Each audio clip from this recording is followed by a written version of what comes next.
Welcome to the studio of Simplified EGD, your go-to learning space for mastering engineering graphics and design.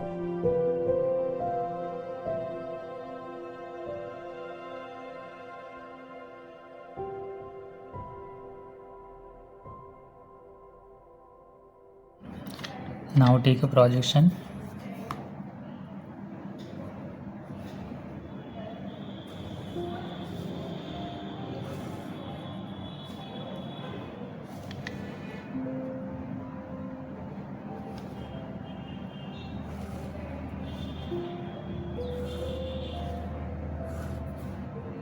हर एक point का projection लेना है।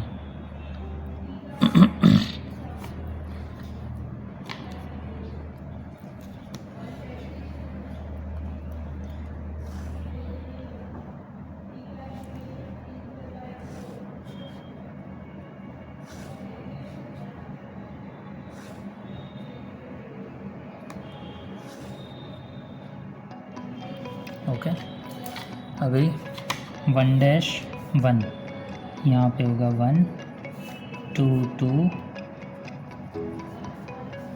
3 3।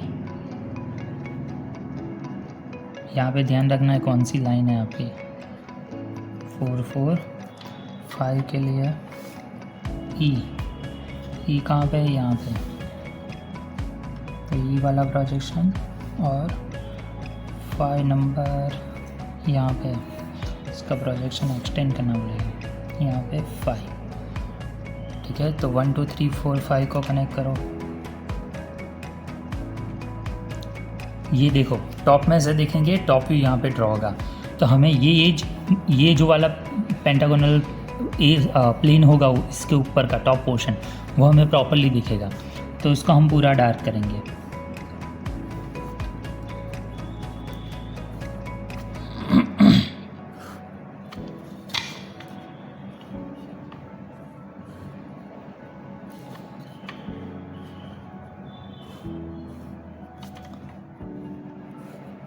ठीक है, कौन सी एज नहीं दिखेगी? तो ऊपर से देखेंगे तो ये नीचे होगी, ये वाली एज नहीं दिखेगी।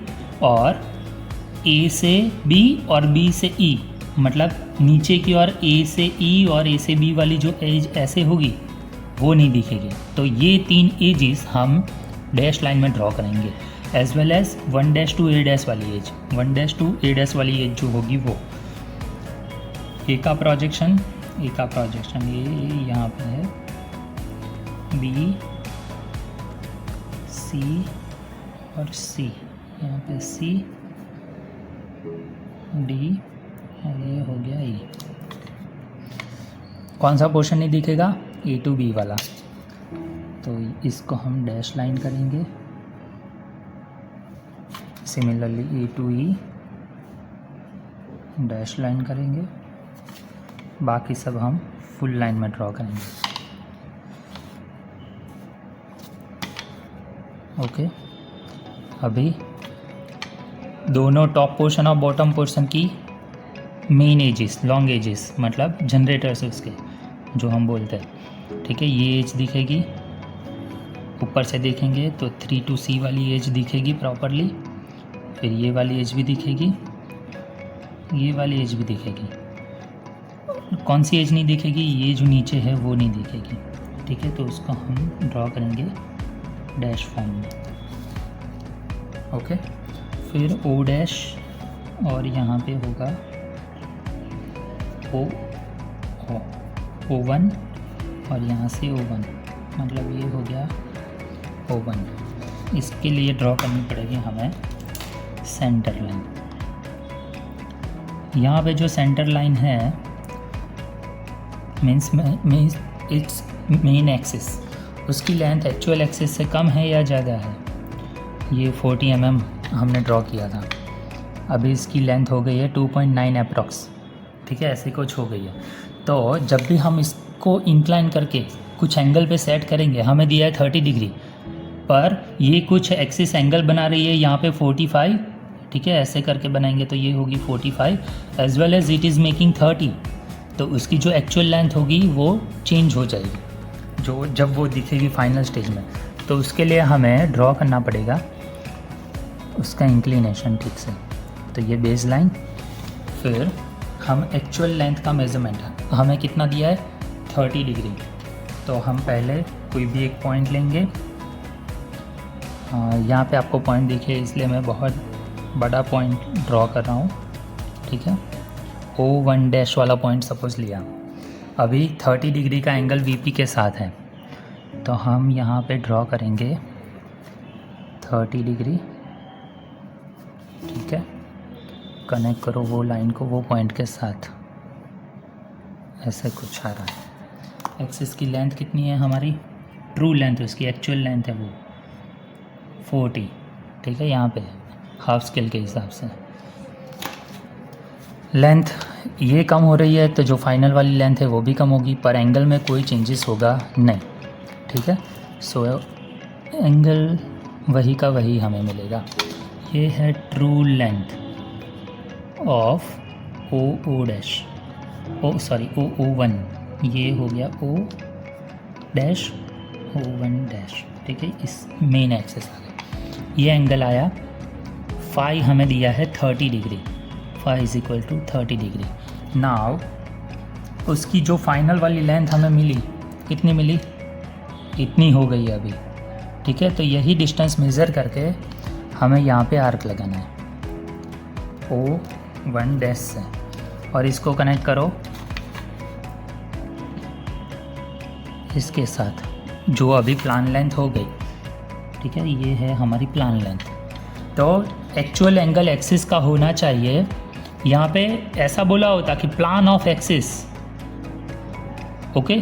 तो हम इसको एग्जैक्टली 30 डिग्री पे ड्रॉ करेंगे, पर यहाँ पे मेन एक्सिस की बात की है, तो हमें ये करना पड़ेगा, ठीक है। तो ये एंगल हम मेज़र करेंगे, ये हमें मिला O।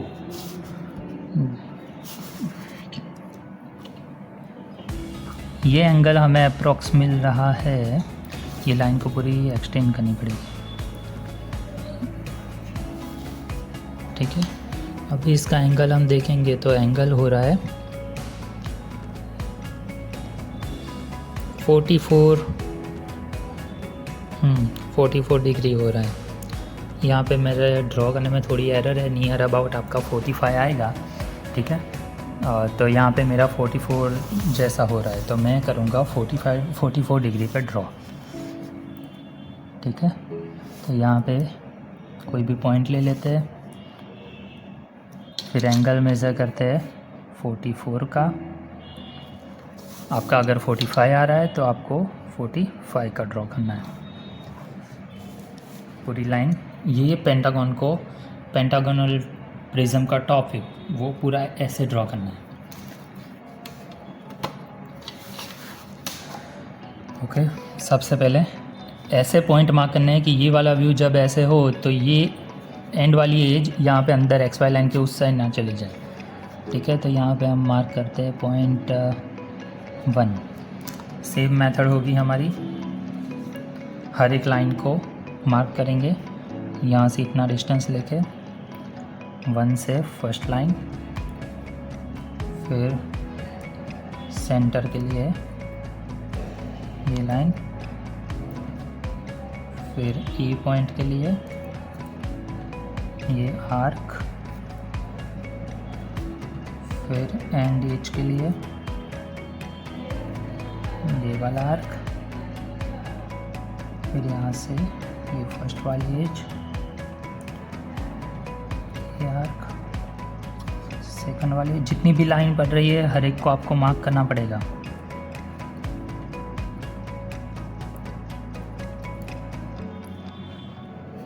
ओके। हर एक को नंबरिंग दे दो, 1 है, एक लाइन छोड़ के O है, मतलब ये आपका O, फिर E है, उसके बाद 1-2 लाइन छोड़ के यहाँ पे आ रहा है आपका O1, ठीक है। तो जो पॉइंट एग्जिट आ रहा है उसके अलावा जो है उसको हम क्या करेंगे, एक्सटेंड करेंगे वो लाइन को, जो पॉइंट मार्क कर दिए उसके अलावा एग्जैक्ट 90 डिग्री पे, ठीक है। यहाँ से ये लाइन एक्सटेंड होगी ऐसे, ये कौन सा पॉइंट है, फर्स्ट लाइन, सेकंड लाइन वो है, तो इसको एक्सटेंड करने की ज़रूरत नहीं है। फिर ये पॉइंट, इसको एक्सटेंड करने की ज़रूरत नहीं है, ये वाली एज को करनी है, फिर ये एज को भी करना है, फिर ये वो आ गया, इसको करना है, ठीक है। ऐसे ड्रॉ होगा। अभी राउंडर से यहाँ से 2 का मेज़रमेंट, यहाँ से दोनों साइड आर्क लगाओ, फिर एक ही बाद के बाद वाली लाइन उसका सेम मेज़रमेंट है, वो 1 से ऊपर दोनों साइड आर्क लगाएंगे ऐसे, फिर एक ही बाद वाली लाइन यहाँ पे, ठीक है। ये सेम ही मेज़रमेंट होता है जो पेंटागोनल मिला ना उसका। सो उसको मार्क करेंगे 1 2 3 4 5 ए बी सी डी ई। ये डायरेक्टली नंबरिंग देने के लिए आपको थोड़ी प्रैक्टिस करनी पड़ेगी, वरना प्रॉब्लम हो सकती है। ये पूरी हो जाएगी, सारे नंबरिंग आराम से देने हैं वरना प्रॉब्लम हो जाएगी, ठीक है। ये पूरी सेंटर लाइन यहाँ से यहाँ तक, फिर ए डैश बी डैश वाला डैश लाइन, ए बी वाली और ए ई वाली डैश लाइन है।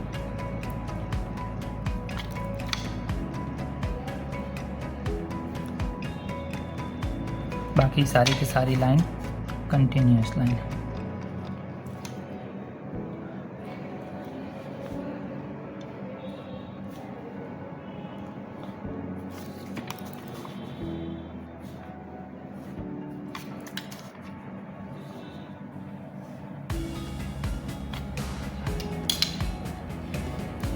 Five to 4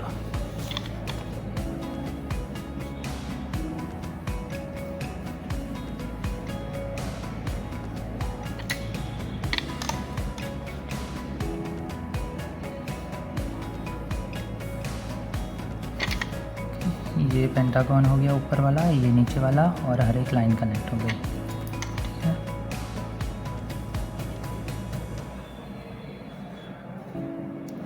now give 5 dash, ठीक है। इसको 5 नाम दिया 30 डिग्री, तो इसको नाम देंगे 5 डैश। ये वाली पोर्शन जो है ये आपको साइड में इंडिकेट करना है।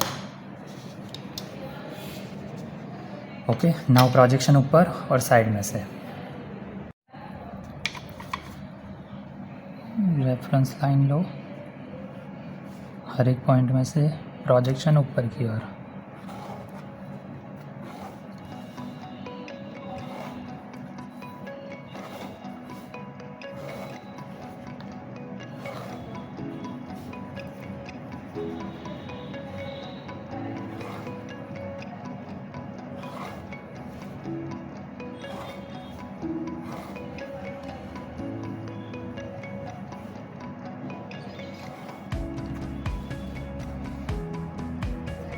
नंबर बाकी,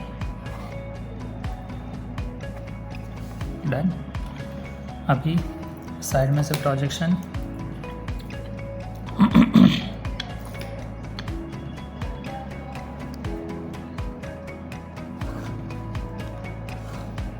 आप लोग सारे प्रोजेक्शंस एक साथ भी ड्रॉ करके फिर बाद में मार्क कर सकते हैं, या फिर साथ में मार्किंग करके पॉइंट्स बना सकते हैं, ठीक है। तो उसमें कोई प्रॉब्लम नहीं है, सिर्फ ध्यान रखना है कि प्रॉपर मैचिंग होना चाहिए। 1 और 1 1 डैश, 2 2 ऐसे 2, तो ये होगा आपका 2 डैश। 3 वाली लाइन, 3 वाली लाइन, 3 डैश, 4 4 डैश, 5 5, ठीक है, 5 डैश, ठीक है। फिर A B C D, A dash यहाँ से, तो ये हो गया आपका A dash, B dash, C dash, ये वाली लाइन है, ये नहीं, डी डैश ई और ई डैश। ठीक है, अभी ये फ्रंट व्यू है, आप सामने से देखोगे, ठीक है, ये साइड से देखोगे तो कौन सी एजिस नहीं दिखेगी, तो उसको आपको डैश में ड्रॉ करना है। ठीक है, ओके, पूरा ऐसे है टिल्टेड। ठीक है, तो ये जो आगे वाली ए बी सी डी यहाँ से पीछे की ओर है, ए बी सी पीछे की ओर है और डी ई ए आगे की ओर है। यहाँ से फ्रंट व्यू होगा आपका, ये वाली साइड से, यहाँ से ऐसे। ठीक है, तो ये वाली साइड दिखेगी, ये वाली साइड नहीं दिखेगी, बी वाली पोर्शन पीछे है, तो बी वाला पोर्शन यहाँ पे पीछे है, मतलब पूरा ऐसे इसको ऐसे टिल्ट किया 45 डिग्री पे, मतलब पूरा बेस आपको, बी वाला पोर्शन नीचे है, मतलब ये पूरा पोर्शन आपको दिखेगा। ठीक है, उसके पीछे वाला जो पोर्शन है उसमें से ये पोर्शन दिखेगा आपको 3 से 1 की ओर, ये जो अंदर का है 1 2 3 वाला पोर्शन वो नहीं दिखेगा, और उसके रिलेटेड जो एज नीचे की ओर जा रही होगी वो नहीं दिखेगी। मीन्स ये आपको थोड़ा विजुअलाइज करना पड़ेगा। अगर समझ में नहीं आ रहा है तो आप क्या करोगे, फुल लाइन ड्रॉ कर देना। ये एक डैश लाइन होगी और ये एक डैश लाइन होगी, या फिर कभी टाइम में थोड़ा होगा तो मैं आपको पूरा 3D ऑब्जेक्ट दिखा के एक्सप्लेन करूँगा कि कौन सा पोर्शन दिख रहा है, कौन सा नहीं दिखेगा। ठीक है, बाकी सारे का सारा पोर्शन हमें फुल लाइन ड्रॉ करनी है।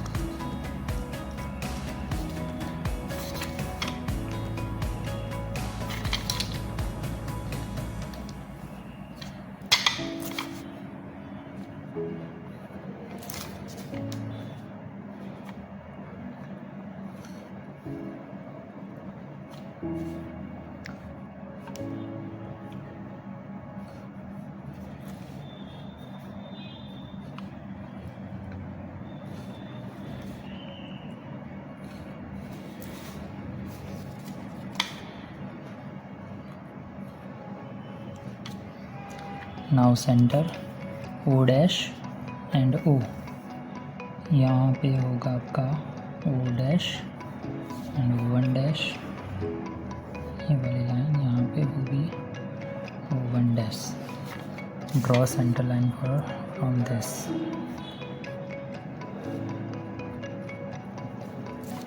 Okay, so this is your initial stage, this is your intermediate stage,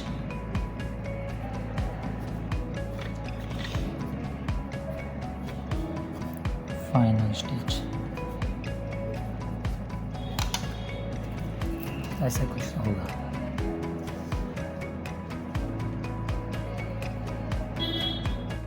next problem है रेगुलर पेंटागोनल पिरामिड बोला है। ठीक है, तो पेंटागन ऐसे कुछ होगा, पिरामिड ऐसे बनता है। ठीक है, यहाँ पे सेंटर में उसकी एक्सिस होगी। ये सेंटर एक्सिस के लिए हम क्या करेंगे, जब उसका टॉप व्यू होगा तो इसका मिड पॉइंट और एपेक्स को कनेक्ट करती हुई लाइन, सिमिलरली दूसरी लाइन, तो यहाँ पे आएगी आपकी एक्सिस। फिर ये एपेक्स इंडिकेट करने के लिए वो सेंटर से हर एक पॉइंट को कनेक्ट कर लो। ठीक है, और उसका प्रोजेक्शन टॉप व्यू में लो। ठीक है, तो ये उसका बेस हो गया, यहाँ से ऊपर जाएगा तो ऐसे आपका पूरा पिरामिड बनेगा। ठीक है, side is 50 mm, height 80 mm, rest on one of its corner of its base, इसके बेस के कॉर्नर पे, मतलब corner will be on most left side. On HP the base being tilted up until the apex is 60 mm above HP। इसको tilt कब तक किया है कि बेस मतलब ऐसे टिल्ट किया है, कहाँ तक टिल्ट किया है, तो उसका जो एपेक्स है उसकी height from the base point 60 ना हो जाए तब तक। ये टोटल हाइट उसकी कितनी दी है, 80 दी है हमें, 80 mm एक्सिस है, ये 60 ना हो जाए तब तक वो टिल्ट कर रहा है, मतलब ये थीटा हमें नहीं दिया है, वी नीड टू आइडेंटिफाई। ठीक है, तो पहले हम मार्क करेंगे ये पॉइंट 60 mm अबव, कोई भी एक पॉइंट लो, वहाँ से ये पॉइंट मार्क करो, यहाँ से आर्क लगाओ इतना, यहाँ से आर्क लगाओ ये साइड पे, ये पॉइंट मिलेगा आपको पूरा। फिर उसका प्रोजेक्शन लेके पूरा बना दो पेंटागन, कुछ ऐसे यहाँ पे मिलेगा, ऐसे एंटिटी ड्रॉ होगी आपकी। फिर draw the projection of pyramid with edge of the base opposite to the corner. ये जो कॉर्नर है उसके ऑपोजिट साइड का बेस, मतलब ये वाला बेस विच इज़ रेस्टिंग, मतलब जो कॉर्नर है opposite to the corner which is resting, मतलब ये जो कॉर्नर है उसके ऑपोजिट वाला कॉर्नर रेस्ट कर रहा है, उसका ऑपोजिट साइड की एज, मतलब ये वाली edge is made parallel to VP, मतलब जो एक्स वाई लाइन होगी आपको पूरा पेंटागन ऐसे करके ड्रॉ करना पड़ेगा। ये एपेक्स बाद में नीचे आ जाएगा। Now it is parallel to VP. फिर उसका पूरा प्रोजेक्शन ऊपर लेके, यहाँ से प्रोजेक्शन लेके आप पूरा बना पाओगे। ठीक है, तो ये प्रॉब्लम ऐसे ड्रॉ करना है, दैट इज़ होमवर्क।